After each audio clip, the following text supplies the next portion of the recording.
Study IQ IAS, अब तैयारी हुई affordable. Gupta empire, economy, art and culture. Welcome to study IQ। मेरा नाम है आदेश सिंह। दोस्तों, गुप्ता एम्पायर के फर्स्ट पार्ट में हमने गुप्ता साम्राज्य की पॉलिटिकल हिस्ट्री, एडमिनिस्ट्रेटिव जीनियस और सोशल लाइफ को समझा था। आज हम बात करेंगे उनकी economy, art, architecture, coins, literature और साइंटिफिक एडवांसमेंट्स की, और साथ ही जानेंगे गुप्ता एज की कुछ कमियों के बारे में। तो चलिए शुरुआत करते हैं इकोनॉमिक लाइफ से। Economic life. गुप्ता एम्पायर की इकोनॉमी बड़ी रोबस्ट थी। एग्रीकल्चर, ट्रेड, क्राफ्ट सभी में तेजी आई थी। इसी प्रॉस्पेरिटी के कारण गुप्ता पीरियड को गोल्डन एज कहा जाता है। स्कॉलर्स का मानना है कि गुप्ता पीरियड में स्टेट ही सारे लैंड का ओरिजिनल ओनर होता था। पहाड़पुर कॉपर प्लेट इंस्क्रिप्शन से भी एक्सक्लूसिव स्टेट ओनरशिप का पता चलता है। इकोनॉमिक पॉइंट ऑफ व्यू से लैंड को 5 टाइप्स में बांटा गया था। क्षेत्र भूमि कल्टीवेशन के लिए, वास्तु भूमि रेजिडेंस के लिए, चारागाह भूमि पास्चर लैंड के लिए, अपराहता भूमि फॉरेस्ट के लिए और खिला भूमि वेस्टलैंड होता था। पूना प्लेट इंस्क्रिप्शंस के अनुसार रेगुलर लैंड सर्वेज भी होते थे और पुस्तपाला नाम के ऑफिशियल डिस्ट्रिक्ट में होने वाले सारे लैंड ट्रांजैक्शंस का रिकॉर्ड रखते थे। ट्रेड एंड कॉमर्स में भी गुप्ता पीरियड बहुत आगे था। बंगाल के फाइन क्लोथ्स, बिहार का Indigo, Banaras silk, Himalayan sense, south का सैंडलवुड और स्पाइसेस रोम से साउथ ईस्ट एशिया तक एक्सपोर्ट होते थे। ईस्ट कोस्ट के ताम्रलिप्ति, घंटाशाला, कंडूरा पोर्ट से साउथ ईस्ट एशियन ट्रेड होता था। वहीं वेस्ट कोस्ट के भरूच, सोपारा, कैम्बे पोर्ट से मेडिटेरेनियन और वेस्ट एशियन ट्रेड होता था। प्रॉस्परस ट्रेड एंड कॉमर्स के कारण गुप्ता एज अपने गोल्ड कॉइन्स के लिए बहुत फेमस है। आइए देखते हैं गुप्ता कॉइन्स। गुप्ता रूलर्स ने प्राचीन भारतीय इतिहास में सबसे ज्यादा गोल्ड कॉइन्स इशू किए थे, पर गोल्ड कंटेंट के टर्म्स में गुप्ता कॉइन्स कुशाना कॉइन्स से कम प्योर थे। गुप्ताज के गोल्ड कॉइन्स को दिनार कहा जाता था। ये कॉइन्स न्यूमिस्मैटिक और आर्टिस्टिक एक्सीलेंस के इनक्रेडिबल एग्जाम्पल्स हैं। गुप्ता कॉइन्स उस समय के values, beliefs, socio economic life और प्रॉस्पेरिटी के सिंबल्स भी हैं। चंद्रगुप्ता द फर्स्ट के समय हमें Chandragupta the first Kumaradevi type gold coins मिलते हैं। चंद्रगुप्ता द फर्स्ट के बाद समुद्रगुप्ता ने बहुत तरह के कॉइन्स इशू किए।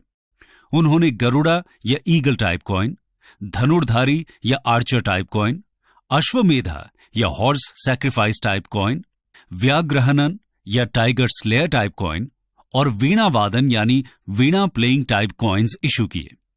ये कॉइन्स उनकी आर्चरी स्किल्स, करेज और लव फॉर म्यूजिक को भी दर्शाता है। उनके बाद चंद्रगुप्ता द सेकंड ने अश्वरोही टाइप, छत्रधारी टाइप, चक्रविक्रमा टाइप इत्यादि कॉइन्स इशू किए। वहीं कुमारगुप्ता द फर्स्ट ने खड़गधारी टाइप, गजरोही टाइप, सिंह निहंता टाइप, खंग निहंता टाइप यानी rhinoceros slayer type, Kartikeya type coins issue किए। इन कॉइन्स से यह भी पता चलता है कि कुमारगुप्ता द फर्स्ट कार्तिकेय भगवान के फॉलोअर थे।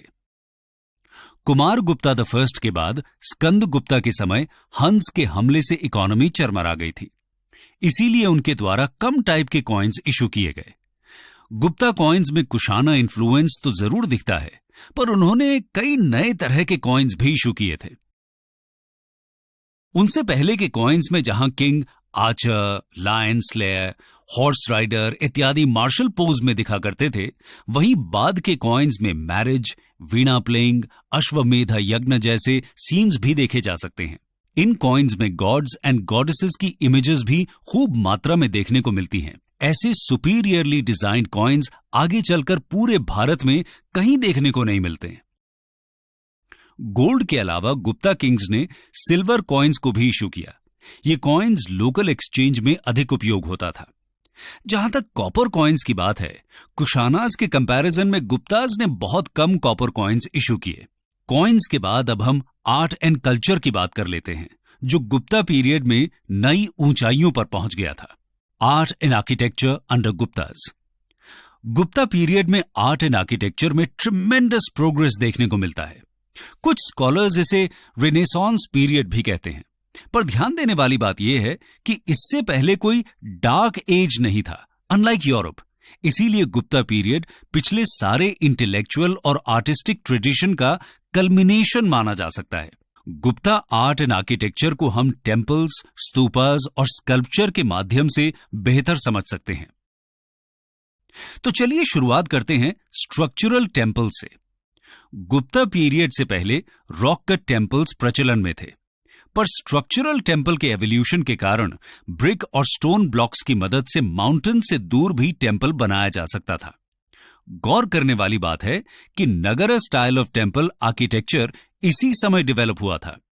देवगढ़ उत्तर प्रदेश का दशावतार टेम्पल नगर स्टाइल का one of the oldest surviving example है। इसे एक रेज्ड रेक्टेंगुलर प्लेटफॉर्म पर बनाया गया है। यहां पंचायतन प्लान का यूज किया गया है, जिसमें मेन श्राइन 4 सब्सिडियरी श्राइन से सराउंडेड होती है। इसी पीरियड में भीतरगांव टेम्पल का भी कंस्ट्रक्शन हुआ था, जो इंटायरली ब्रिक से बनाया गया है। सेकेंडली, टेम्पल्स के अलावा गुप्ता पीरियड में कई स्तूपास भी बनवाए गए थे। ऑल्दो गुप्ता पीरियड में स्तूपा कंस्ट्रक्शन में डिक्लाइन देखा जाता है, पर सारनाथ का धम्मेक स्तूपा गुप्ता आर्किटेक्चर का इंपॉर्टेंट एग्जाम्पल है।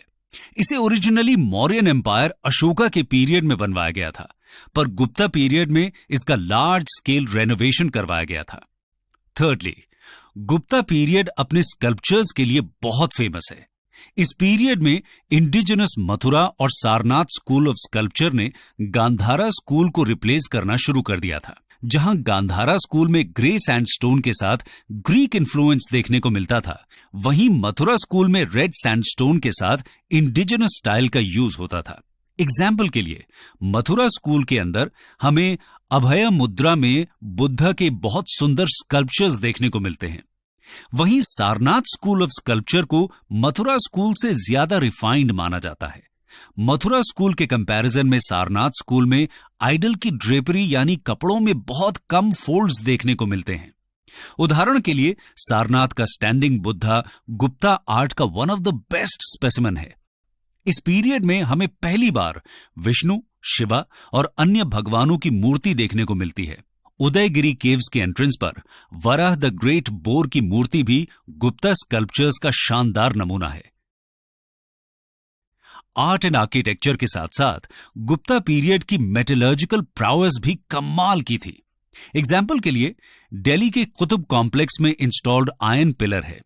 99% आयरन से बने होने के बावजूद इसमें 1600 साल बाद भी जंग का नामो निशान तक नहीं है। वहीं लिटरेचर के फील्ड में गुप्ता पीरियड आज भी प्रोमिनेंट पोजीशन होल्ड करता है। आइए देखते हैं लिटरेचर इन गुप्ता पीरियड।